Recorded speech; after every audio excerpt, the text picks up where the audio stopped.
So, Erik, a little earlier, we had some attempts on. Let me correct the camera here real quick. Sorry, guys. I want you to see my bald head, not my big nose. Okay, here we are. So, you know, it's funny because I was just in the brief few minutes that I spoke to you.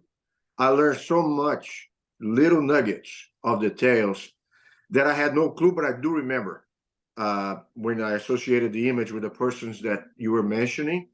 And I'm going to dig on that a little bit too, because when I look at you, I consider you an encyclopedia. Okay. Wow. There's some things, and I was actually, when I was doing my Facebook Live a few minutes back, while I was on the phone with your wife and everybody, and uh, I see your instruction, right? From two perspectives. Okay. I see you going over the motion, Mhm. but I see you breaking down the technique. And you are such an ease to pick something that might be complex when you look at it at first sight, but the way you break it down, you make intelligible, even to somebody who doesn't have that much experience. And I know that I'm not as versed in catch wrestling. It's fascinating. Some of the rolls and the attacks and the traps and the twists that take place. And I know coming from a jiu-jitsu background, I remember, and of course nowadays, no longer people neglect or overlook the importance of attacking all limbs, you know, that you can get a hold of. But my memory of you from the beginning, I have fond memory of the times that I've seen you. You have always been very upbeat, good vibe. I enjoy having conversations with you. You have a very open mind, but it's amazing your memory of what you do, you know, because you're just talking something I'm not gonna reveal to the public, but some workout that you did with someone who was quite popular in the MMA world, you know, years back, and you just picked up the routine, and then you had everything mapped out to go about and redo it. You know, not everybody has that ability, Erik, to demonstrate the techniques, to break down in a language that makes easy for the average person to understand. Mhm. And I think to the extensive knowledge that you accumulate, because you do the striking, you do the wrestling, you do the catch wrestling, you do the jiu-jitsu, whether gi or no gi. So you have such an array when we're in a world of specialists sometimes. So people do one thing and not the other. And here you have an overview that puts a different lens in the way you break things down. You know, you can go really deep. So I want to elaborate on that, but let's go back in history. I was in LA April 1st of 1990. My brother Higan arrived a year and a half before I did. We had a garage dojo before we ever had a school. Chuck Norris helped us open our first school in the early 90s, and then the rest is history. And here you are, you come along. I remember you with your long hair. I remember when you had, I'm not sure if that was your first MMA fight at that tournament that I guess my cousin Hanzo competed as well. And I guess you regret the ponytail, huh? And but we'll talk about that too. So give me a bit about your beginnings, because I don't know, when did you start martial arts? Started in 1974. I started in judo. I was Okay. with other martial arts, and I just wanted to do an individual sport where I was competent and I was responsible for my performance and not a team performance. So my mother brought me, I was in elementary school in fourth grade, and she said, maybe you should try out this judo. There's a judo class and there's a judo teacher. And so I said, okay, I'll try it. And so I Yeah. remember I walked in and the teacher goes, I need an uke. And I go, what's an uke? And he goes, I need someone that I can throw. And I was like, choose me. And all my friends were like, yeah, use Erik. So Okay. he goes, the first lesson we're going to learn is how to break fall. And you guys Mhm. are wonder why. And he goes, and now I'll show you. And he threw me on the ground and I didn't know how to break fall. And I landed flat on my back and he knocked the wind out of me. And I laid there staring at the ceiling, moaning. And all my friends started clapping. And it was at that moment I realized that I could be a slapstick comedian, because if I could jump on my head or get thrown, all my friends would start laughing. So I Wow. figured, and one of the easiest ways into someone's heart is laughter. So Do you remember? Yeah, that's amazing. Do you remember the name of your first judo instructor? I don't remember his name because it was in elementary school in 1974. So Okay, was in fourth grade. I think you were probably in sixth grade, right? I believe so. Yeah, I got a couple years ahead of you. You know, not much. I turned 60 a couple months back. You know, Congratulations. so That's thank, amazing. thank you, thank you. When you talk about judo, I have memories, fond memories of Howard Nishioka. Yes. The great Jean LaBelle and his disciple Gokor, which I love him. He had a samba, mix to his judo, and he had a stable of guys. All those guys from Armenia, they were nightmares, and amazing people, by the way. But did you get to blend with some of the other judo instructors at a later time, or did you diverge into No, different practices after that point? I did. I actually went to Scotland and trained with Rick Young, and I got to go into some of the high level classes that he had. A guy named Mark Preston and Billy Cusack were the coaches over there, and all the people from all over the world would go to Scotland to learn judo because their judo was different. It was a hybrid grappling or a hybrid throwing system, so they kind of morphed the throws, and the throws were really different. Like the Is uchi, that right? yeah, the grip, Wow. everything was different. So a lot of guys would go there. So you'd walk into the room and you'd have world champions from all over the world that were in Scotland, and I would just I go, Rick, can I just watch a class? And I remember the first class I watched, it was all gripping. It was the most amazing thing I ever seen. Mark Wow. Press pulling people across the room, and he said, if you can't get a grip, you can't throw anybody. Yep. And the biggest thing for that that I watched everybody is he taught everyone, or he had everyone try to grab him, and he was defending and stripping all the grips. And I thought, man, I would love to learn that, how to strip a grip like that. That way nobody can do stuff to you, you know, Isn't or that amazing? I yeah. have a saying, maybe you agree with me on that. Whoever gets the grip wins the battle. Isn't that Wow. something like that? Yeah. I did a class one time, jiu-jitsu based, that was somewhat like that. Whoever gets the grip first, the Yeah. 201s, you can kind of entangle people. But anyhow, so yeah, I'm kind of curious right now because you said Scotland. I went to France in I think it was in 2000, 2001. And I met somebody who was a runner-up in the European Championship. And France had a very strong Waza, Yeah. ground background. I know Neil Adams, who's famous Olympic champion. I guess he started winning Olympic gold after he hurt his knee and started doing arm bars. Well, He was known for his arm bars. he's Now, was the Scottish I guess, approach to judo more ground oriented, or what was different compared to all the other countries?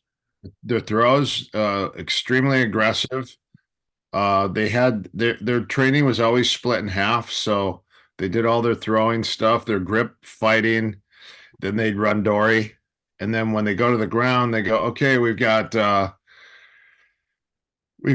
550s, uh 375s, and then 4 100s. And I go, what's that? And they go, that's the percentage that you roll at. So you got either a 50% roll, which is just kind of moving. But the whole thing is judo is an attacking system. So they were Sure. highly aggressive with the chokes and Yeah. with all the manipulations and the turns. Notorious for their chokes, notorious for their arm bars, notorious for their triangles. Uh, Okay. Not the So triangles from the turtle. that's crazy, man. I have a question before we diverge into your other disciplines. I assume, did you end up training all the way to black belt in judo? Uh, I competed I started going with another man named Osmo Milan. He was teaching in um Minnesota, and when I got, let's see, I think I was in ninth or 10th grade. I started training with him again, and then I competed in judo. And there was tournaments, and they in some of the tournaments, because there weren't that many people, they would allow you to train. So I got to put on a black belt and compete. But as far as understanding and knowing all the throws, and I would have to go through an entire session, not session, but the entire throwing system, because you know how a teacher teaches you their favorite throws, so you learn like 2 or 3 throws for competition. So the biggest Yeah. thing with judo is every throw is different. Yeah. So every single person has a different throw for their body style, I agree. and then some of the throws get you in trouble. Yeah. Yeah. In judo, you can afford to do some throws without worrying how you're going to end up on the ground. But if you're doing a jiu-jitsu or submission grappling tournament, it may give you trouble by the time you land on the mat. Is that what you're referring to? Yeah, I think a lot of, so some people get stuck in that hole trying to throw and take someone down. And so what I do is I get guys locking horns, and there's nothing that happens. And I said, okay, you guys got 30 seconds to take each other, to throw each other, take each other down. And in that 30 seconds, if there's no throw or takedown, somebody's got to sit to guard. Yeah.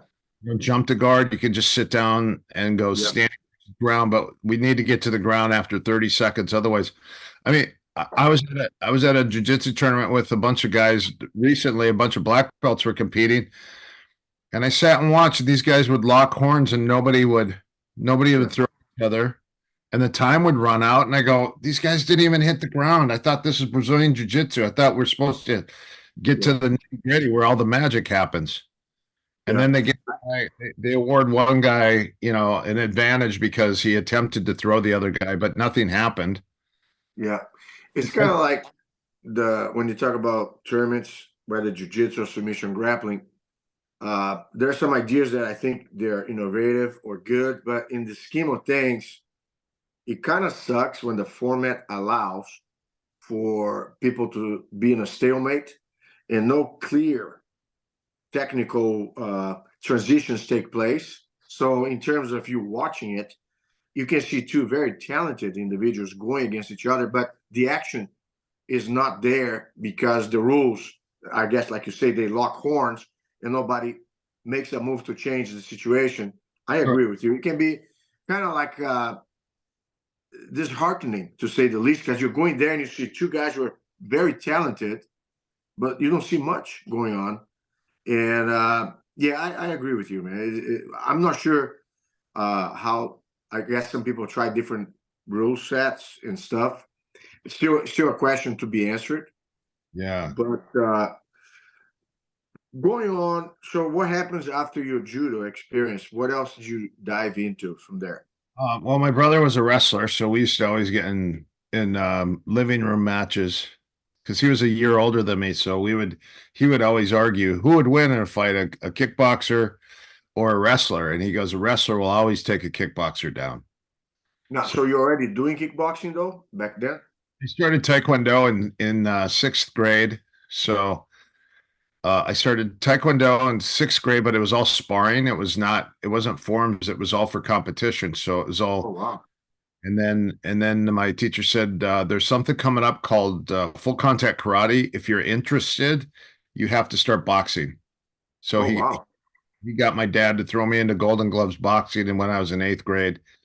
And so I started boxing and then competing in boxing, amateur boxing, Golden Gloves, and I started competing in karate tournaments and then full contact. I had some full contact fights, kickboxing matches, where it was Yeah. all 6 above the waist. Yeah. No kidding, man. How long did that last? I did that all the way up until my senior in high school, and then I had met Rick Fay when I was actually a junior in high school. Rick Fay was doing the Kali and the Jun Fan and the Thai boxing and the trapping. And then he did a little bit of stuff on the ground. And I said, what are you doing there? What is all that? Because all I want to do is fight. And he said, that's JKD. And I said, where did you learn that? And he said, I'm under Dan Inosanto. And I went, because I had all the Bruce Lee books when I was a little kid. And so Wow. I had read that Dan Inosanto was continuing to teach Bruce Lee's training methods out of Torrance, California. Yeah. Rick became my teacher. I started with him in 10th grade. And then I quit karate as a senior, but I was going to Rick in karate at the same time. I go, I don't want to do karate anymore. And then I went to Rick phase, and then it was boom. My whole life changed right then. Wow. So you immersed into JKD with the Inosanto system? Yes, with his Rick Fay was a full Yeah. instructor under Guru Dan, and him and Greg Nelson. Greg Nelson was a wrestler and a gymnast, and I competed against gymnastics against Greg in high school. He was on an opposing team. And I Wow. remember going to Rick Faye's and I watched him kicking Thai pads, and I go, who's that little kid? I think I know him. And he's this little blonde-haired kid, and he was super aggressive. And they go, oh, that's Greg Nelson. That guy trains really hard. He's a wrestler. He wrestles at University of Minnesota. I said, Yeah. he was a wrestler and a gymnast. And I was a gymnast, and my brother's a wrestler. So we would always wrestle, but I didn't know what I was doing. That's But amazing, man. always Wow. argument. So that's kind of what inspired me to get into the MMA stuff, because when in 1988, so I started in Horian's garage in 1986. Uh-huh. And in 1986, I started in Horian's garage with Horian and Hoist. And then one day Hoist couldn't teach, and he said, my cousin's going to come in and teach you. And it was Master Higgin came in and gave me all ground. It was all ground technique, and I was funny because I was like, do we have to do the self defense today? He goes, no, we just do all ground. I go, we can do all ground. He goes, what do you think jiu-jitsu is? And I, and I go, self defense, and he goes, no. He goes, that's one aspect. He said, but let's get to where the magic happens. Uh-huh. So that's how that started. But 1986, I started jiu-jitsu with Hoist and Horian, and then I got to train with Master Hagen, and then I ended up going to the Inosanto Academy, training still to continue. And then there was a shoot wrestling seminar I saw. It was intriguing because it was striking, throwing, and submission. Yes. And I thought, wow, that looks interesting. I wonder if it's a sport, and I wonder if there's competitions. And then I found out that they had fights in Japan. And I told Yuri, I said, I would really be interested to fight in Japan in that sport. And he's Wow. serious. And I go, yeah. So my first seminar with him was 88. So I continue with my jujitsu. So I was with, and then I went with your cousin Hickson. I was with Hickson for almost 4 or 5 years. Mhm. And then I fought in that tournament in 95. I got my hair pulled because I had a movie and I didn't cut my hair. And I was a Viking warrior, and I wanted to I wanted to do the movie part right after the fight. Oh, So man. cut your hair. So I got my hair pulled on national TV in 2 fights. And Yeah. then I went back to Hickson's school, and he said, now you're a pro fighter. I don't think I could teach you. And I said, but I have been fighting pro, and I actually got you a fight in Japan. Doesn't that hold, Wow. got to hold some, some power somehow? And he said, no, you might fight one of my guys. I can't train you anymore. And I was like, Uh-huh. what do you mean? I thought I was one of your guys. And he goes, yeah, but you train at the Inosanto Academy. So that's how that started. And Mhm. it was sad. But then, but remember, I was a bartender at Sunsets in Manhattan Beach. And I know your brothers would come in, Hoist, Horian, didn't come in so much. Hoist would come in, Hickson would come in, Fabio Santos. I mean, it was a place to be. It was a beach bar. It was right on the beach, and everyone would come in, and I would make them juice cocktails, orange juice with soda with a splash of 7 Up, or cranberry juice and orange juice, or cranberry juice with soda, splash of orange juice. And I used to always give all the Brazilians like a fruit drink that I would make.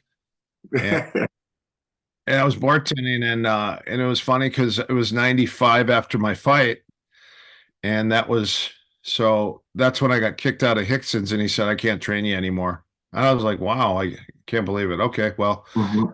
well, so then I found Rico Chiparelli, and Rico is a friend of one of my bar patrons, and he was also living with this guy, and he said, I watched some of your fights. I think I can help you a little bit. He goes, your wrestling needs work, and then your ground movement. He said, your wrestling on the ground needs work. And I said, who are you? And he was really humble and kind of shy, and I really didn't know who he was. And he said a few things, but I still didn't know. And then I remember I was at Boxing Works teaching a class in Hermosa. I had like an MMA class there. Mhm. Rico came in and I met him. And it was funny because the first thing he did is he just flopped on his back. And I was like, I thought you're like a world-class wrestler. And he pulled guard right away. And I was like, huh, maybe Mhm. he's not, maybe he's not that good. I didn't know. And then all of a sudden he goes, yeah, he goes, I'm horrible on my back. I've never been on my back. I was always taught to stay on top. And he goes, so I'm really trying to embrace the back game. And so Rico became my wrestling coach for about 8 years. And then I was training with Randy. Uh, I was training with Randy Couture and Vladimir Matyshenko. Mhm. Frank Trigg wasn't even there yet. He came in as a 165-pound kid with his Wow. toenails painted, and Yeah. uh, I got to train with Randy, Dan Henderson, Vladimir Matyshenko, Wow. and uh, and then it was that time when Higgins said, "Hey, how's your jiu-jitsu coming along?" I go, "It's non-existent." I said, I'm not allowed to train anymore." And he said, "Would you be interested to train with us?" And I said, "Am I able to, or would you get in trouble?" Because I'm Yeah. stuck in the political time warp here. And he goes, "I don't know. Let me ask." So he asked, and then that's when I started training with you guys. I started coming to the Artesia school. Mhm. First came, and boy, that was amazing. That was on fire. That school was on fire, wasn't it? Now, I have a question. Was that past 95 you said? Because I came to Texas end of 95, so I might have missed No, you no, attending the gym. you were Huh? there. You were there because I used to watch you roll with Bobby Bass and Oh, Rick Mentor, yeah, and let's see, Dave was there, yeah, and let's see who else. Rick Williams was there. yeah. There Yeah, was like the whole first generation that's of right. You had the Machado black belts, right? you What had a the time, huh? What a time. that was Yeah, amazing. man, I missed that. Bob Bass was a great role, man. I tell you, that guy, You guys he was used to something else. I used to love just sitting on the side. When you two would high five each other, I would just Yeah. crawl into the corner and watch you guys roll. You You know guys, what's crazy, Eric? I had no clue. I knew he had extensive background. I'm just feeling like I'm getting the tip of the iceberg here, man. I had no clue. Wow. Amazing. Enrico Schiaparelli, by the way, he was the best student that Dan Gable produced. Isn't that a fact? Well, one of the best. yes, The guy yeah, was but like incredible, incredible talent and incredible coaching. Anybody that passed through him, he had an amazing guy. I don't know what he was a model too, right? Wasn't he a yeah, model? Or, yeah, he was a model, and then he also trained because Higgin called me and said, "Hey, do you have a good wrestler for me?" I go, "Yeah, I got two guys that would be perfect for you." yeah. Uh, and that was 94, 95, and it was Rico and Vladimir, and then we brought in Randy. Mhm. I remember Higgin went with Randy, John Hannerhan, John Donahue, Rico, and Yeah, Randy. yeah. Uh, they all had a really good match. They were at one of the local high schools. They were getting Randy ready for a fight, Mhm. and I was like watching. There was four top level wrestlers and your brother, and I was watching Randy, and he just kept going and going and going and going. And I was like, wow, this guy could pummel with a tree and win. And then I remember they go, okay, and now you're going to punch. And he started punching, and then he got tired. And I was like, Wait a minute. Yeah. how did he get tired? And then I realized he got tired because it's a different breathing cycle. Yeah. Uh, grappling's different than boxing because it's anaerobic versus aerobic. So you breathe on Yeah. that was crazy. But yeah, it was amazing times. Just the forging of people that wanted to fight and compete, and you guys Yeah. had the top team competition team at that time. Wow. I have a question, Eric. Now, talk a bit about how was your shooter career and your MMA career? Because you're talking about your karate, your full contact, but with Yuri, he introduced you to Japan. I think I have some videos I've seen of you fighting. How did that go about, and how long was that for, and what did you get out of that? Well, I started fighting in 1993 in June of 93, and that was 2 or 3 months before the first UFC. And they said, "Hey, we need a shoot fighter." And they were looking at all these guys that was doing shoot fighting in Japan, shoot wrestling. Mm-hmm. They go, "We've got a guy." And I go, "Who is the guy you got?" And they go, "Well, his name is Ken Wayne Shamrock." And I said, "Well, I don't know who he is." And he's a shoot wrestler, they said. And he goes, "Yeah, he's a shoot fighter, style fighter." And so I looked at a video, I found a video of him. And I said, no wonder they want him because he's got the body. He looked like a bodybuilder. He was big and strong, and he wore the Speedos. Yeah. And then I remember Limon said, you can't fight in the UFC because if you do, you might end up having to fight Hoist. And I Mm-hmm. go, well, there's a lot of other guys I could fight. Why do I have to fight Hoist? And they said, well, if you get into the UFC, if you might have to fight Hoist, and then you can no longer train here. And I said, well, I want to keep training. I want to learn jiu-jitsu. I love it. And it was that at that tournament is what I guess because I imposed a challenge somehow. But I was already fighting in Japan from '93. So I already beat, so I beat 5 champions in a row in Japan. Wow. The first guy I fought was the #1 ground guy, and I actually triangled him with his own triangle. He shot a double leg, and I did it. I triangled him from the turtle, Oh, wow. reverse sankaku. And then the second guy I fought, I broke my nose the day before my fight, and I fought a 5-round fight. We went toe to toe. I beat him 51-50 as far as it went to a point system. And then they said, you have to win by 2 points. They made this rule. So then my third fight was the light heavyweight champion of Japan. And I armbarred him because I studied his style. And he hit a jumping knee bar, Victor Nagi, and I sprawled and I armbarred him. So Wow. it was a non-title match. So then after that, I fought an Aikido guy. I don't know why, but he was doing MMA, and that was a fast fight. That's when Jean-Jacques had that match with Yuki Nakai. Yeah. That was Wow.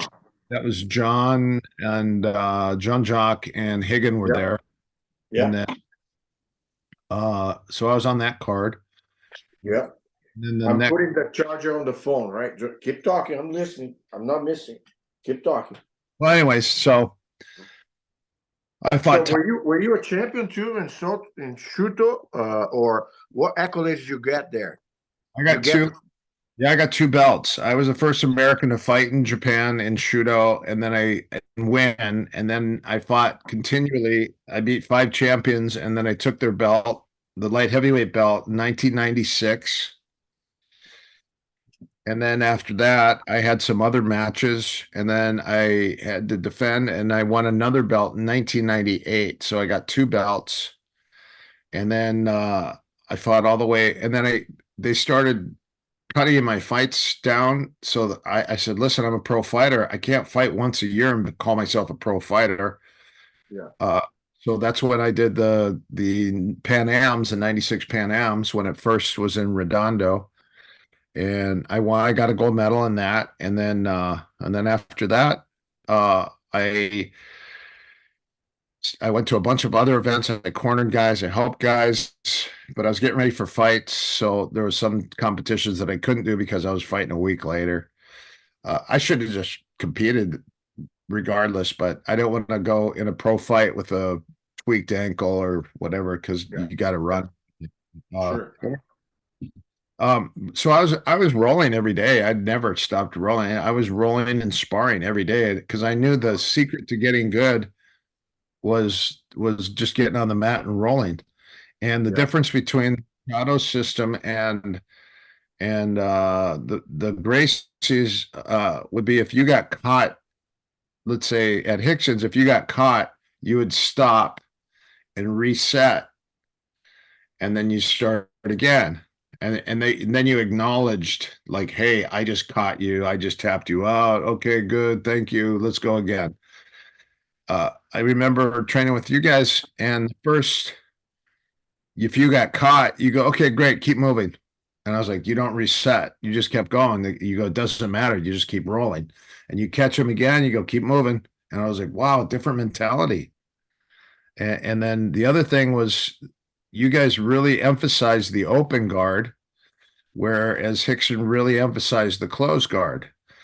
And I remember one of the guys came to the Inosanto Academy to train. And I said, where do you train? He goes, I train with Hickson. And I had a Shooto class that I was teaching there. And I said, would you like to roll? And he said, sure. And he pulled butterfly guard, a sit-up guard. And I go, oh, you train with Hoyler? And he goes, wow, yeah, I do. How'd you know that? And I go, because Hickson doesn't teach a butterfly guard. Yeah, that's amazing. And You can tell by their style who they train with, huh? That's awesome. yeah, well, the other thing was when Higgin yelled one time, he goes, open your feet, open your legs, quit keeping your guard closed. He goes, how are you going to get your guard any better if you don't open your guard? And I was like, wow. I said, really? So so then I go, oh, okay. And then the guy opens his guard and I start attacking his legs. Yeah. And then I forget who yelled at me, and they go, okay, all right, we know you know leg locks. Let's see you do something that you don't know. And then Yeah. I got yelled at for legs, and you go, listen, your guard's not going to get any better if all you do is attack their legs. Mm-hmm.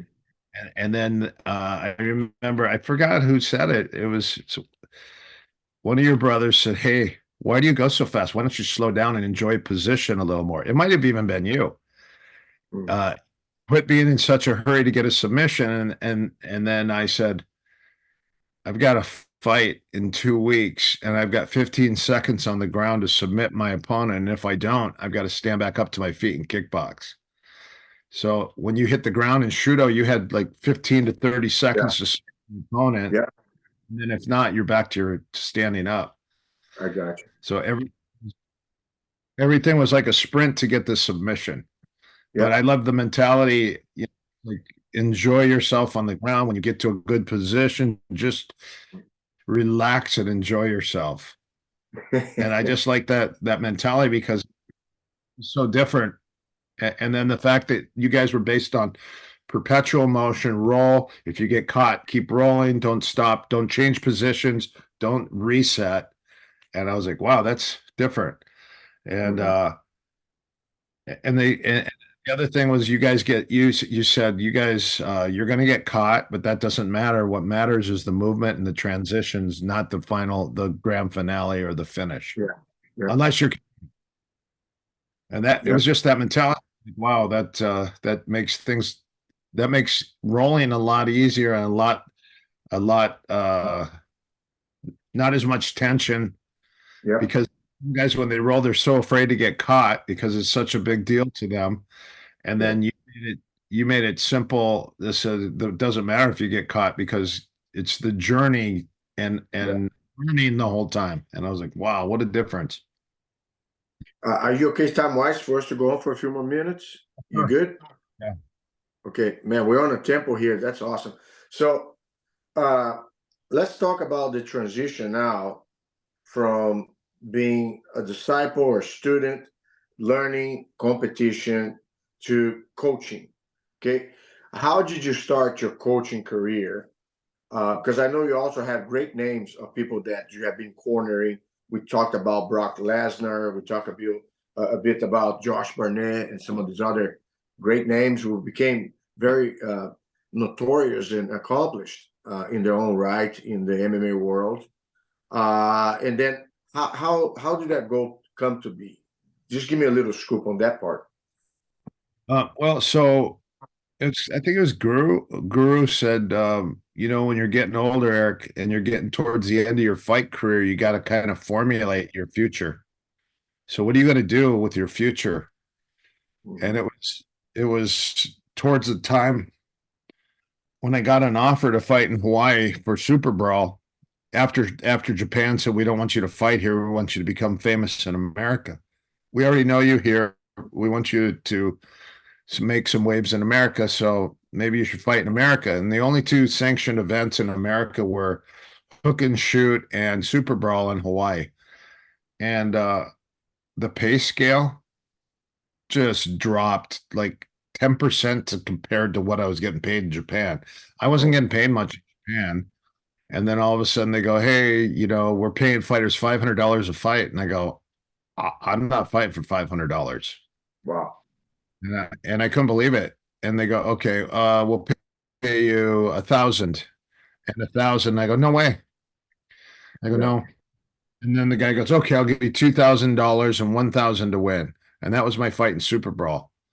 And I fought Ronald June, and I beat him, and I got $3,000. And right then, I formulated my letter of resignation, and I said, it's gotten to the point where I'm a professional fighter at the peak of my career, and I have to have a bartending job, and I've got to do acting jobs or stunt jobs to supplement my income because my professional career doesn't pay for my bills.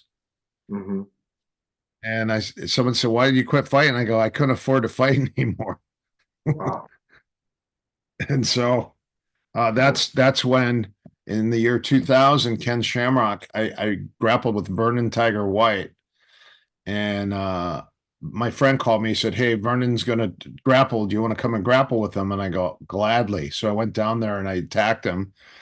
And he called Ken. He goes, hey, Ken, he goes, you're still fighting. You should reconsider maybe talking to Erik Paulson and having him maybe train you for your fight with Chemo or Tank Abbott or Tito, because he's the same style as you are, with the Japanese style. And the thing in Japan is they always said, you could hear in the commentary, they would always say Erik Paulson has Brazilian Jiu-Jitsu.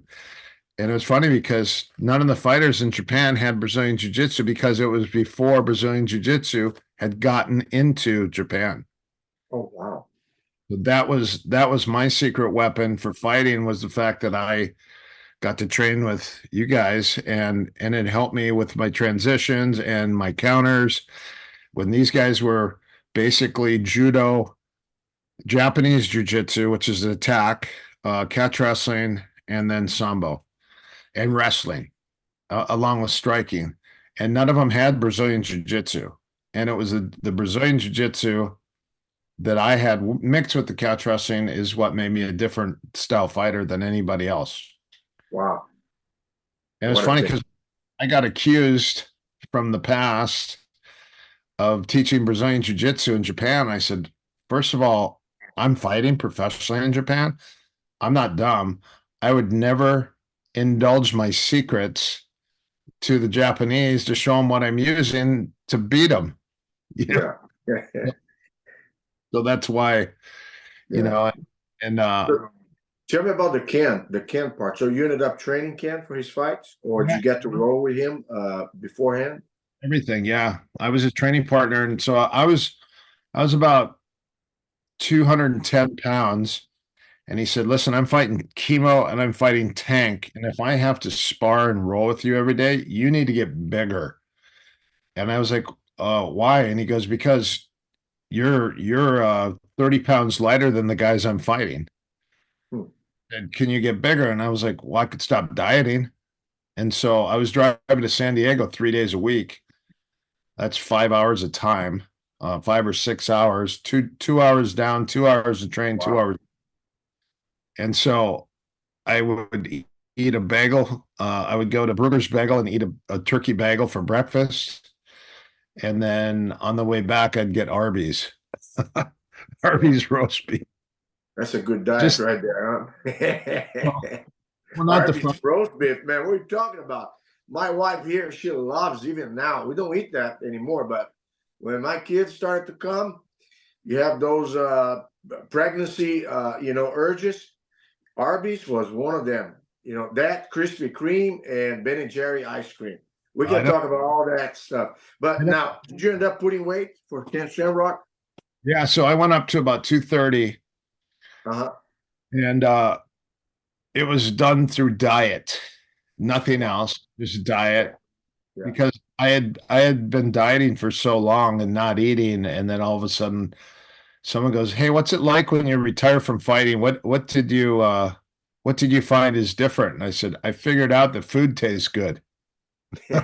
They go, what do you mean? I go, "Well, I can eat now. When I fought, I couldn't eat. I didn't eat anything. Yeah, I I would just got you. eat myself all the So, time." so you were with Cam for a while. What other people? I guess you had your own. Did you have like a particular gym Yeah, I had that you became the main coach for some of these fighters? How did Josh Barnett uh, took place? You know, came to be under you, and eventually Brock Lesnar and so on. Can you kind of give me the scoop? yeah. So, um, in order for me to So I needed training partners. So that's what I did. I had a team of training partners and guys that I would train. And I moved to Orange County. I was at the Inosanto Academy for quite some time. And then I moved to Orange County and I moved out here so I could open a school. I said, I don't want to, if I was going to open a school, I would open a fight gym. And I don't want to be anywhere close to Guru Dan to compete with Guru Dan or your guys' school. And I said, and I don't want to teach, I want to teach uh, fighting because I had a bunch of fighters. So I created a stable of fighters and I had Cub Swanson, Danny Suarez, James Wilkes, Jay Martinez, Ben Jones, Val Leedy, Jeff Jocelyn. I helped him out. Sean Shirk, I helped Sean out. Derek Noble came out. I had all these different fighters start coming in, and I just had a really good fight practice because most people didn't have a fight practice. I created a fight practice and I formulated an entire 2 hour routine where you come in and you'd roll and then we wrestle and then we put on our gear and we do MMA sparring. Wow. And so next thing you know, everyone heard about it. So they all started coming in because Orange County is centrally located. So I get Yeah. guys from MMA, I got guys. John Marsh came in and sparred with Josh. So Josh found me because he heard that I was training heavyweights, and that I was about. I He said, "I heard you were training Ken and you're training heavyweights now." And I said, "No, it's just a one-off thing." And he said, "Would you be interested to train me?" I'm no longer in Seattle. I wanted to move to LA. So I said, "Well, let's talk about it." He goes, "I'm fighting in Pride." He goes, I have I have a fight every 2 months, and this is what Pride pays." And I said, well, I originally said, when I train fighters, I charge 10%. Well, no big deal. I mean, 10%, but I didn't realize how much money Josh was making because he was making substantially more than everybody because of his name, and he was in a big fighting league. Right. So the 10% didn't cut it with him, but he gave me a number and we agreed upon it. And like he fought 9 times in 1 year. Oh, wow. Yeah, 8 or 9 times. And I was like, and all big names. You know, he fought Noguera, he fought Crow Cop, fought Mark Hunt, and I was part of all of that. He fought Pavel Natstrula, the Olympic judo player from Poland, the gold medalist. He just fought Brett Rogers, Wow. Tonoff. I mean, and I was Yeah, part you of were Man, he was right there in the mix with all those Top Guns right at the time when Pride was at its peak.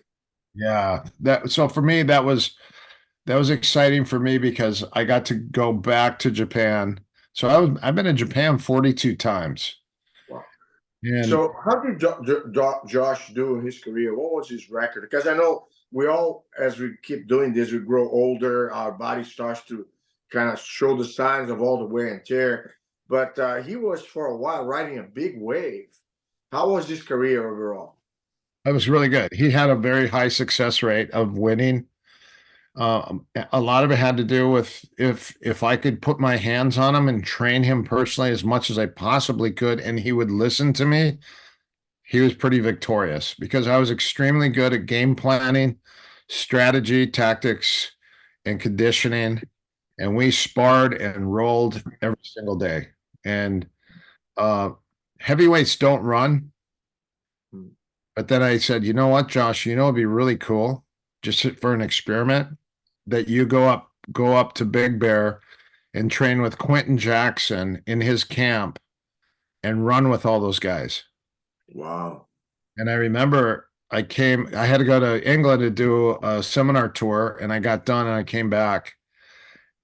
And Josh goes, guess what? He goes, I was beating everybody in the run. I go, so you're fast. You don't even know it because you don't run.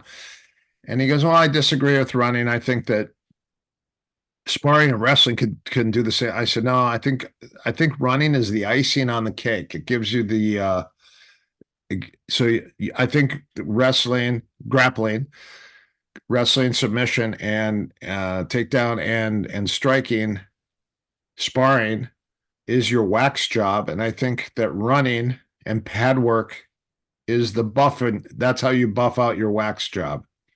Right. So that's the icing on the cake. And so it was that. And then he ran. I remember I showed up. I got in like 2 days before his fight, and Josh took his shirt off, and I go, he had a 6 pack of abs. Wow. And he goes, look I've been running. He goes, look at my stomach. And I go, what the heck?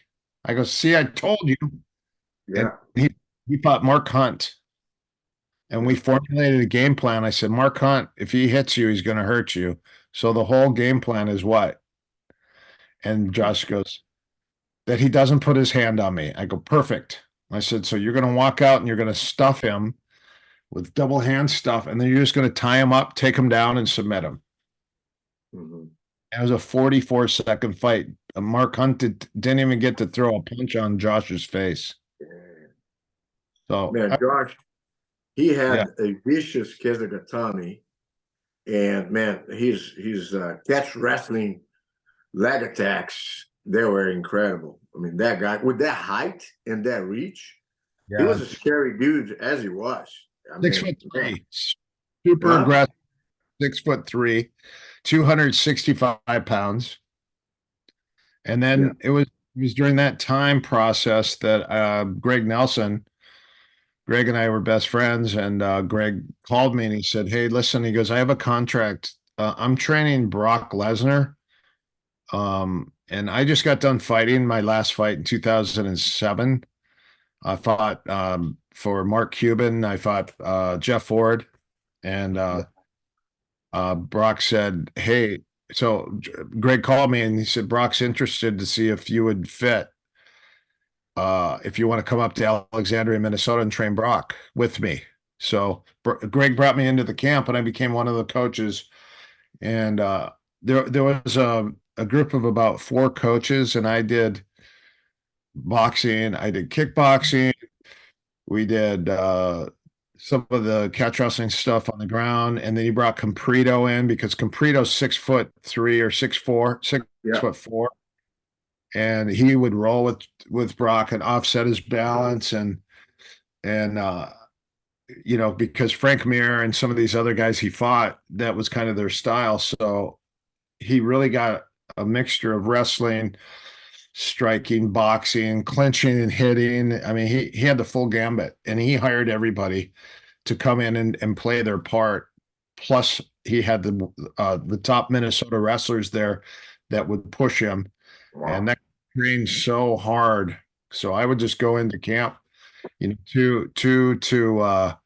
to to 4 weeks Mhm.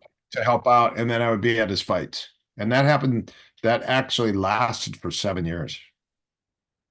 I tell you what, man, Brock Lesnar, when he started in UFC, that was a scary dude. You Oh, know, I mean, anybody that I saw him going against, I remember he went with Randy, when he went to Frank Mir. Did he defeat Frank Mir twice, or he lost one and beat him twice? Frank Mir knee barred him his first fight, Yeah, I remember that. and then after that, um, Frank said Frank said to the camera that he thinks his sister hits harder than Brock. Oh gosh.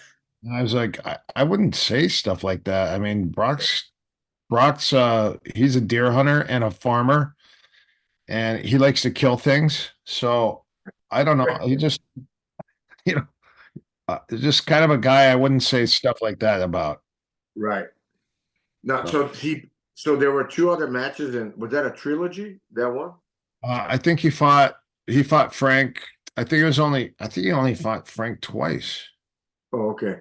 But I remember the second time he caught Frank in that weird Stop. arm trap from behind and just pummeled his face. He couldn't defend himself. Man, Yeah, the yeah, stop. The yeah, stop. that was crazy. Well, I said, you're so powerful when if you push his arm up and you bring your hand on his tricep, you can't pull your arm down, and then you can just sit there and punch his Yeah, face all like day. on a Yeah, plate. That was yeah, those are tough, trying times. Exciting times though. You know, yeah. I know he had some health issues with that. I'm not sure if it was diverticulitis or something that he yeah, had to go through, and kind of like towards the later stage of his career in the UFC. But I tell you, man, that guy had the meteoric rise when he popped in the scene. And were you with him from the very first fight? his first fight. So he fought a Korean guy. That was his first fight, and that was in California. Uh-huh. And then after that, he went back. And when he started fighting in the UFC, then I was part of his whole thing. Yeah. Yeah. So fast track now. What happened from then on? How much more are you still as much now involved in MMA as you used to? I know you have an amazing organization, such a nice group of guys. You cooperate with my brother Hegan. Uh, what has happened then from that point on? How much has changed in regards to your focus, and where are you now? How do you see yourself now? Thank you. So when you get older, you're the one that told me, because I remember Higgin put you on the phone. You go, "Hey, I need to talk to you," and I was like, "What's going on?" And you go, "I heard you're getting injured a lot," and I go, "Yeah," and you go, "When you are getting older, you have to be more selective with the people you roll with, and you just can't just go out there and roll hard with everybody," because that's what I was doing, because I thought I was invincible. I mean, when you grapple and roll all the time, someone says, "Hey, you want to roll?" I go, "Of course I do." And then you, I remember I, I was like in my later 40s, and I broke my ankle. I stepped back. I stepped back to shoot. This guy shot on me, and I stepped back to counter the shot, and I went to reshoot, and my ankle popped, Mhm. and I broke a little tibial bone. And that's when I had talked to you on the phone, and you had told me you have to be, as you're getting older, you have to be more selective with your training partners. You can't just grab all the young guys and roll with them all the time. Just be more selective, and just smarter with the people that you're going against. And that way your career will last longer, and you won't always be injured and have to quit. That Mhm. was great advice, because as you're the coach, all your fighters are young and spry, and they all want to take a shot at the coach. So I was like, I will spar with all of you. I will roll with all of you. And I did. But then I got the buildup of I got a staph infection in my chest and in my throat, because I had so much damage in my neck that I got septic, and I went in the hospital, and they gave me a day to live. I almost died. Holy shit. And Yeah. they told me I was a miracle. But anyways, I got all the surgery. I was in bed for 4 months. I couldn't even walk. You know, if you look at Matt Hughes, how he is right now, that's how I was. I was like Wow. that. I could barely think. Uh, someone asked me, I would get a thought, and it would disappear in a minute. And you know, I found out it was kind of something again that you guys had told me is you just got to keep moving no matter what. Just keep moving, keep moving, keep moving. And so when I laid in bed for 4 months, I had not gotten out and walked. And my friend came to my house and stayed with me for a week, and he said, "I think you forgot who you are." And I go, "What does that mean?" He goes, "Do you think the old Erik Paulson could walk to the end of the down to the end of the block and walk back and think that that would be enough?" And I go, "Yeah, but I could barely. I'm on a walker. Yeah. Let's move. Let's get rid of the walker and let's go. Let's go around the block." And then I did it, and I couldn't believe it. And then I had to go lay down and go to sleep. And then the next day, I did 2 blocks, 3 blocks, and then I did a mile. And then all my memories started coming back, and I figured it out. It was the fact that I wasn't moving, and it was the lack of oxygen in my brain was making me forget everything, Yeah. along with all the medication that they were giving me. I mean, I was on an IV bag. I had an IV bag for 5 months. I had a PICC line in my arm and my heart. I mean, it was extreme. I didn't tell people about it because I didn't want anybody to form opinions or think that I was done. So Yeah. we didn't make it public.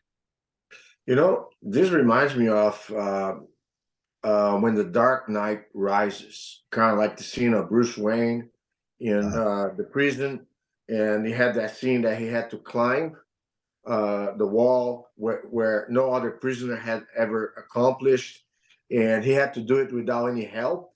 You know, not using the rope, had to use his whole own hands, and he failed a few times. Yeah, but then you had that moment that you remember who you really were. You know, the true Erik Paulson. That's a That was journey, man. I had no clue. that was I just think I'm kind of like I have to tell you that this conversation that we are having is going to be the first of many, Erik, because I'm learning so much about you, your journey in life.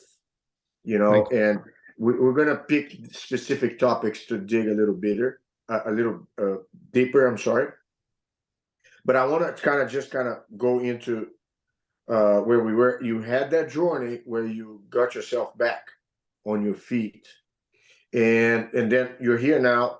How was the transition from then to who you are now in terms of where you are as a coach, what purpose you have, and how do you feel? You know, just kind of give me the scoop from this part now. so I figured they said what's your future plans for you? And I said, well, when you accept the fact that you're no longer a competitor or a fighter. I mean, if you're a fighter, you're always a fighter. If you're a competitor, you always have a competitor mindset.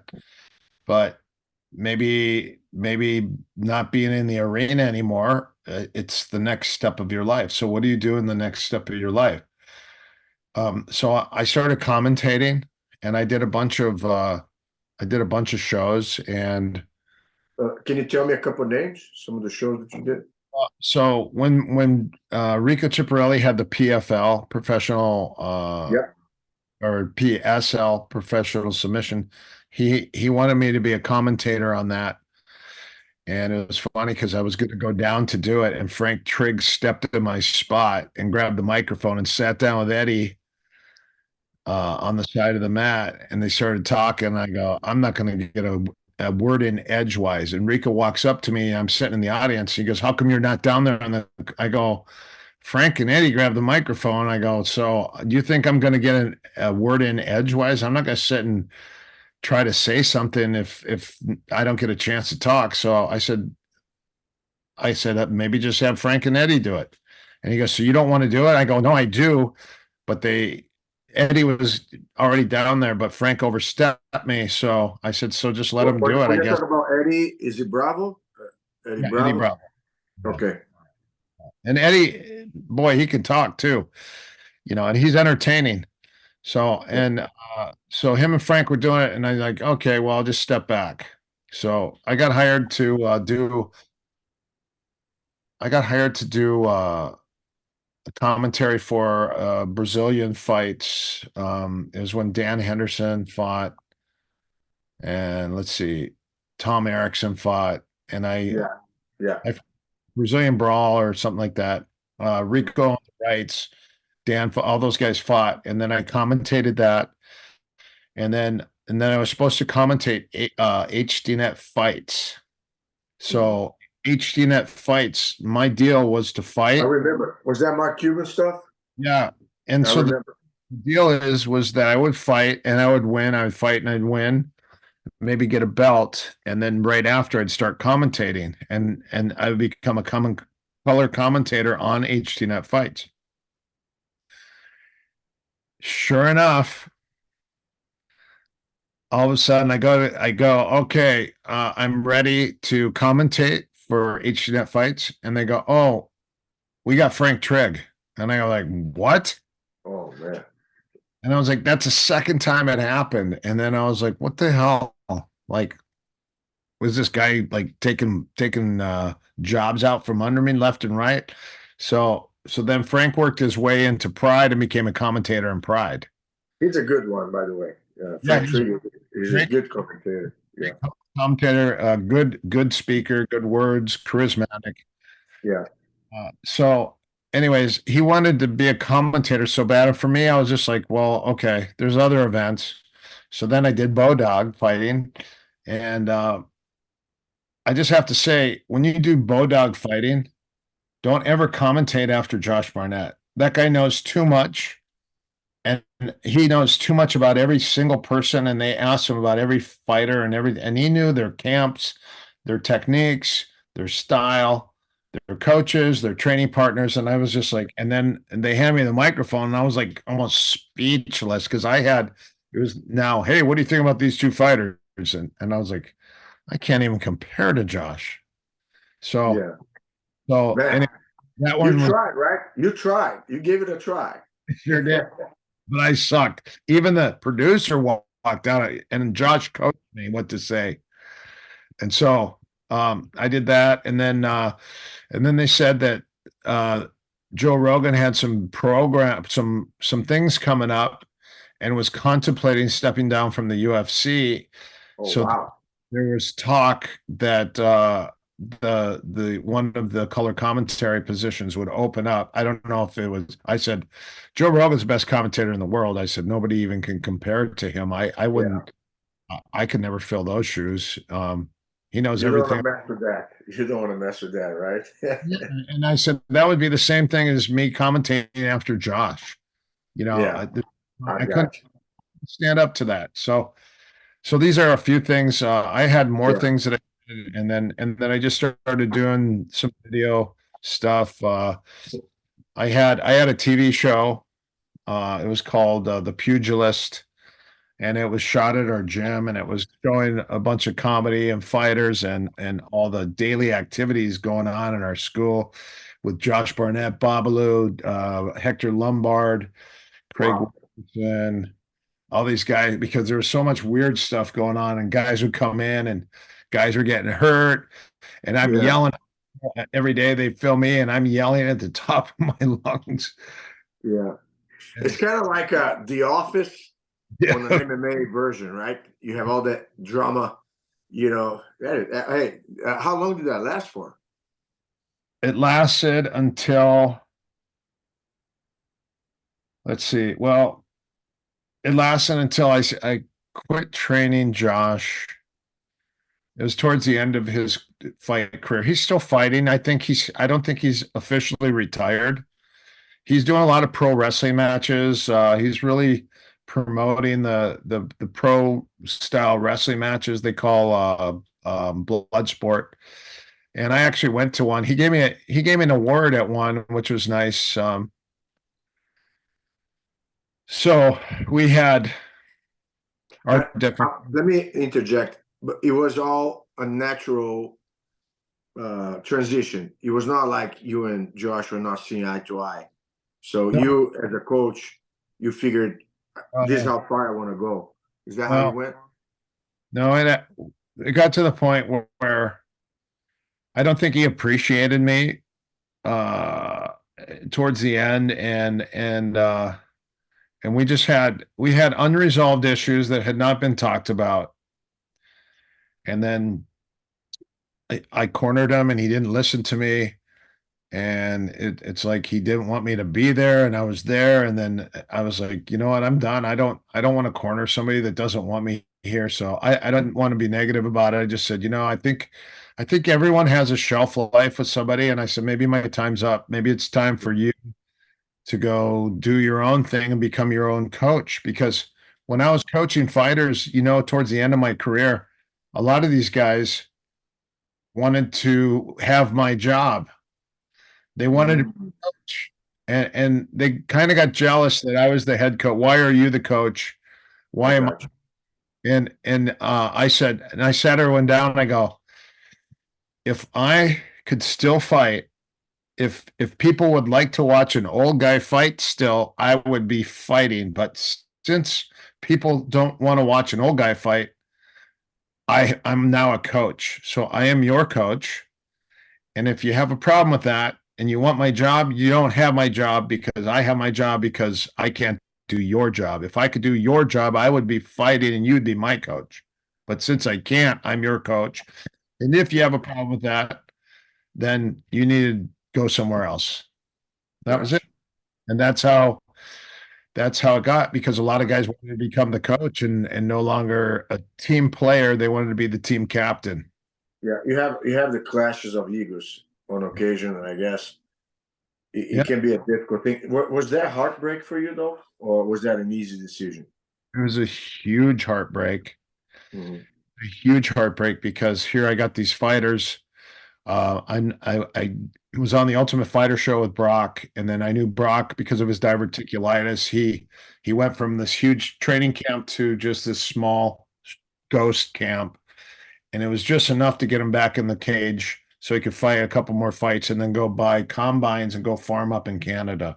So he was just trying to, towards the end of his fight career, because of his diverticulitis, he went with the ghost crew. So I no longer was part of Brock's camp, and I brought Greg Nelson back into my spot, and then trained Josh. And because I was traveling here and there, uh, he and I had a few discrepancies, and then a lot of it kind of just got never talked about. And then in the end, I just ended up I just said, I'm done. I don't want to train you anymore. Good luck with your career. I just and then he took 10 of my guys out of my school and then started training them at another place. Who are you talking about?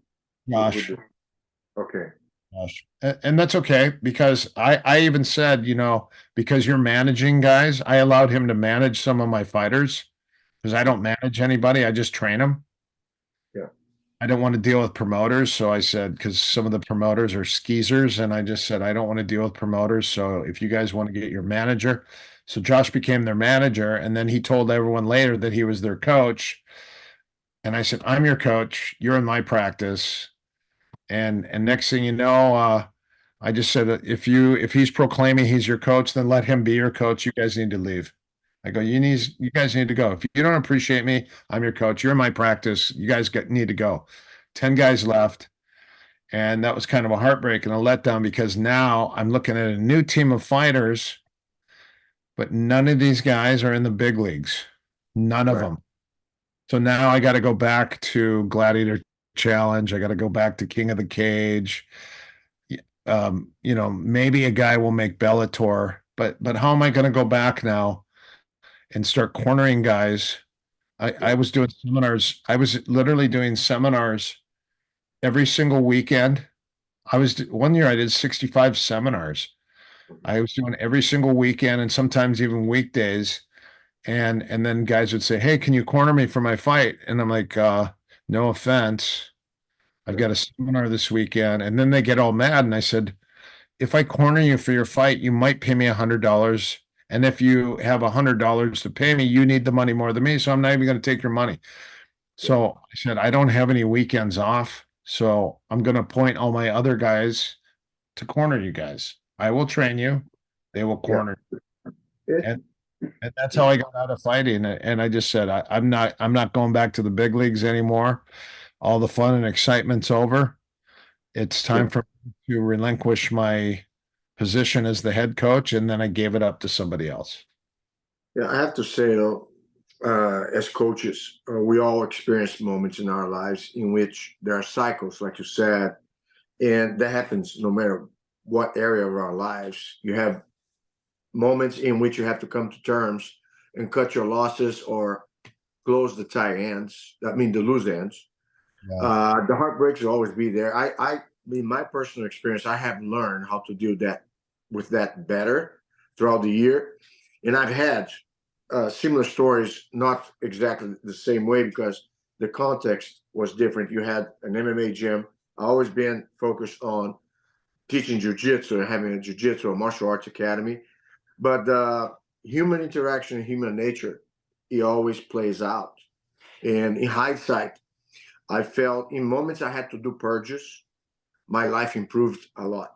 Because Yeah. when you are on the cusp of terminating or changing a relationship status, you're going to leave and open at the same time a new path ahead for new people to come in. So I feel, and I'm not sure if that's the way it has played out with you. And despite the bittersweet, which happens, I feel more at ease that time is the real currency. You know, you give of your time, you travel to all these events, and you're worried about what the guy's going to get paid or not, and you don't want to take his money because it's not enough for both of you. And then Yeah. even when the guy makes the money, a lot of times they don't pay the money. I Yeah. remember way back, not recently, maybe it has changed since then, but I remember one time there was when Black Belt magazine used to be more on paper and not digital, and it used to be more popular than what it is. I remember they had a display of the top 20 MMA gyms in the country. And every single coach of most of those gyms were not doing that great financially because they're putting all their time to build the fighters. And a lot of fighters in MMA, it's about their career choices, not so much about their allegiances. They Yeah. do what's best in their interest, I guess, financially, even if it's at the expense of the coaches. So it's not uncommon that you see hopping around, and they cannot even be considered traders. But at the same time, for the coach's perspective, that's not a secure job because you're putting a lot of time, effort, and money out of your own pocket when you stop working to move around, following people, and then you have to deal with dramas that you don't need, you Yes. know. You're It's totally. situation. So yeah, it's so I guess that gives perspective to everybody, and I think you are probably by what you told me on the same page with me that your choices have to be made on your prerogative, or in a selfish way. What is the most use of my time, the best use of my time? You know, and I feel uh, based upon what you told me, now you have your group, your network. You should do a bunch of seminars. You're coming here to Dallas in 3 weeks or so. Uh, how is your life now compared to then? I know Tanya has been with you, and I was actually joking, not joking, attesting to the fact. I think when you find the right woman, like I'm blessed to feel I have that, and you have somebody on your corner that you know is going to be on your corner no matter what, no matter when. You know what I'm saying? And when you count with other people that you might assume are in your corner, but when convenience becomes evident to whichever party, they'll take the easy route instead of sticking around with you. You That's know what I'm right. saying? And the other thing too, we all, you know, they won't let you slack, you know, or they won't let you drop the ball when people may take advantage of you, and you, because you're the coach, you are the friend, you mix everything up and you may make decisions that are against your best interest. So now with that, I want to get that included, and I'll give you the perspective. I had the pleasure of talking to Tanya throughout this whole interaction, and I see how involved she is. It's a mirror.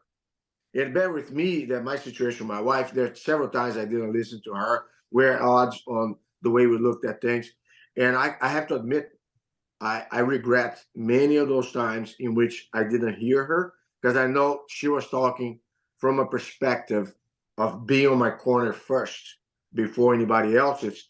And I always made the mistake of think in terms of on other people's shoes before being on my own shoes, and even at my own detriment.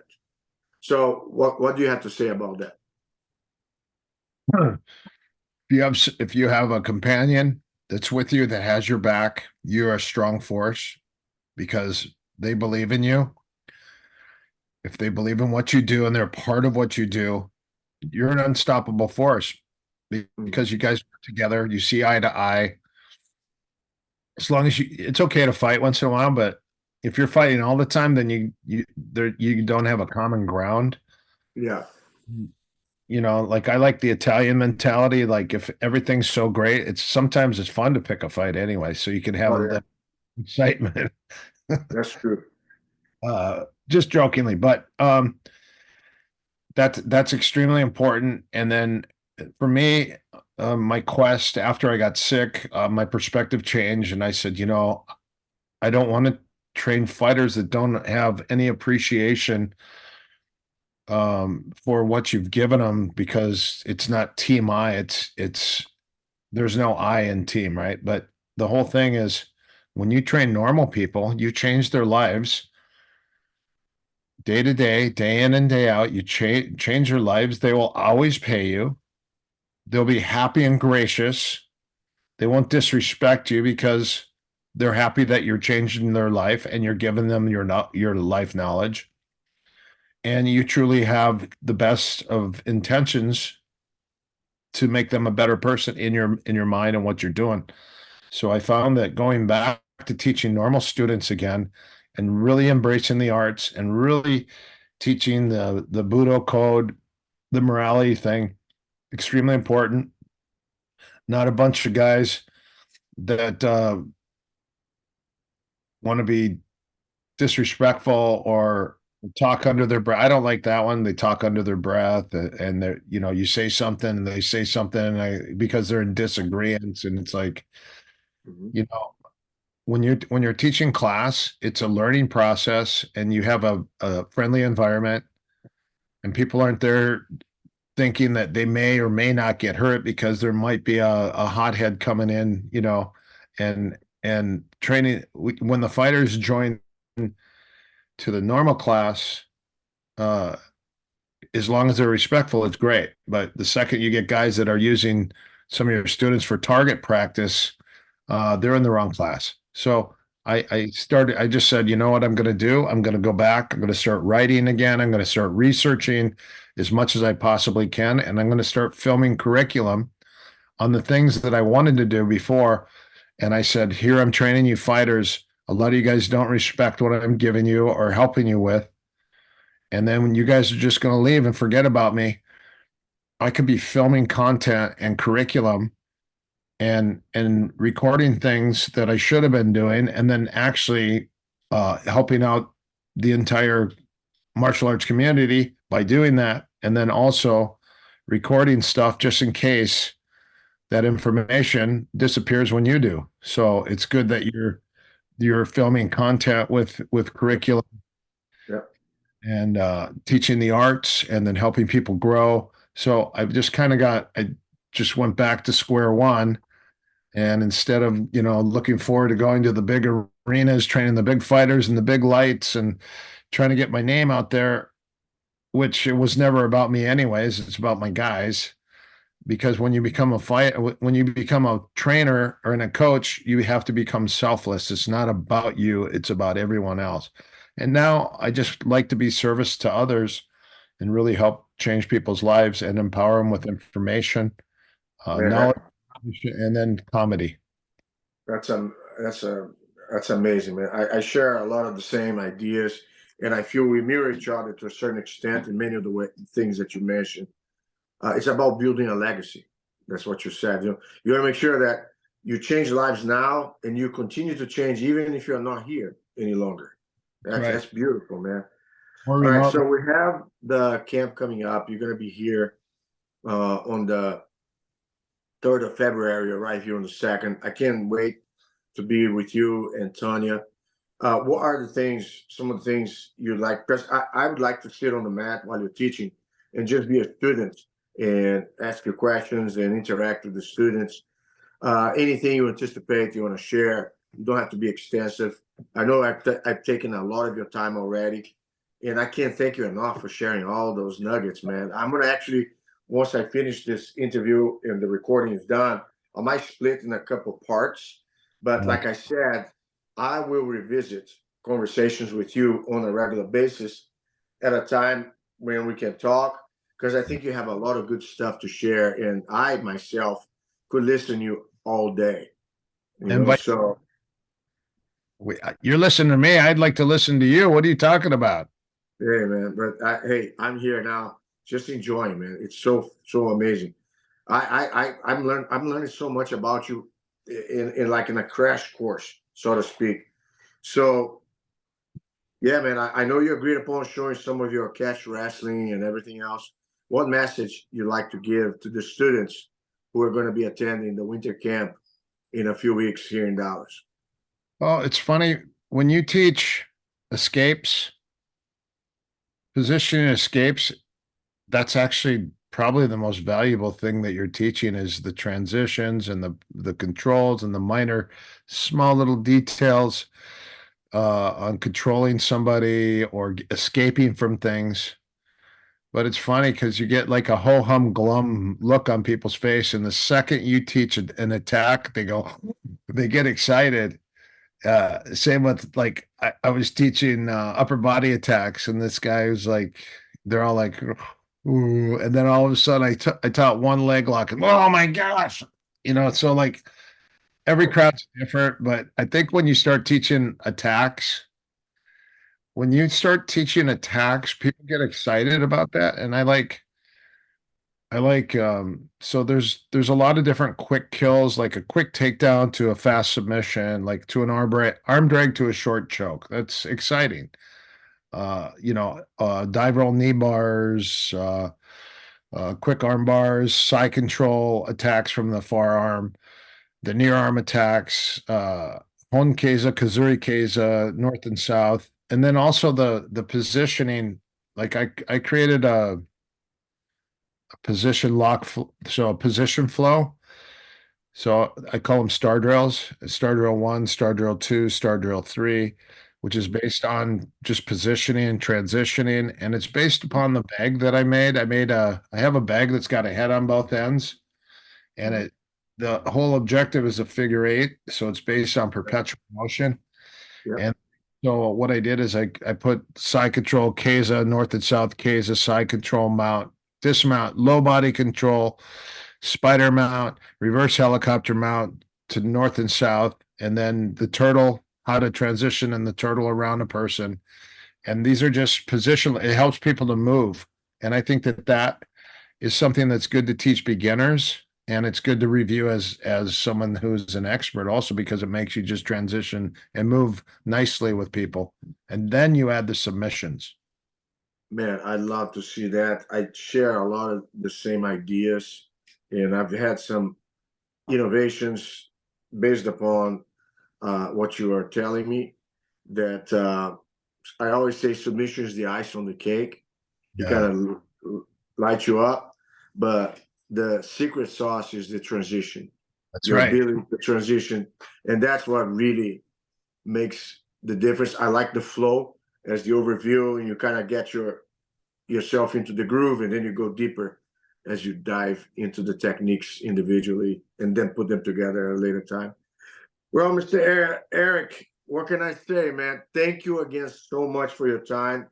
Uh, I will post uh, all the links that I have about you, your website, uh, how to connect with you, and everything else on the description once we get the recording going, because I want people to know more about you and be able to reach out to you. And we're going to have our moment together over here. And I'm honored and humbled to have you as a friend. I consider you like a brother, and I can't wait to see you and your wife in the next few weeks. That'll be exciting with Brandon because he's got a different approach. He's slick and just a different style. Yeah, I like Brandon. I feel he's a very good instructor. I watch his videos and he likes to break things down. He's kind of funny as well. So I think it's going to be an amazing blend to see everybody and mix it up. That'll be fun. I can't wait. I can't wait. I know a lot of people are planning to come. So Thank you so much, Erik. I look forward to seeing you again. Thank you so much again for your time. I really appreciate it. Big hug on you and Miss Tanya, okay? wife also. Thank you. Take care, bud. Talk to you soon. Thanks, Carlos. Bye-bye. Thank you, Master. Thank you.